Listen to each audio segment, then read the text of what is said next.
విషపూరిత బంధాలు వద్దు. టెన్షన్ ఇచ్చే వ్యక్తులను మీ జీవితం నుండి దూరం పెట్టడం తప్పేమీ కాదు. ఎలాంటి బంధం కంటే అయినా మీ మానసిక ఆరోగ్యం ఎప్పుడూ ముఖ్యమే. నేను చెప్పింది మీకు అర్థమైందా? మీ జీవితంలో కొంతమంది వ్యక్తులు మీ మానసిక ఆరోగ్యాన్ని పాడు చేస్తున్నారు.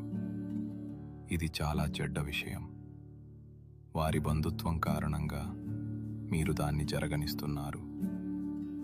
ఎలాంటి అనుబంధాల కంటే అయినా మీ మానసిక ఆరోగ్యమే ఎప్పుడూ గొప్పది.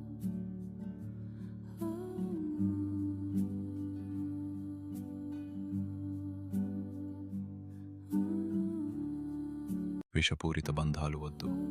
టెన్షన్ ఇచ్చే వ్యక్తులను మీ జీవితం నుండి దూరం పెట్టడం తప్పేమీ కాదు.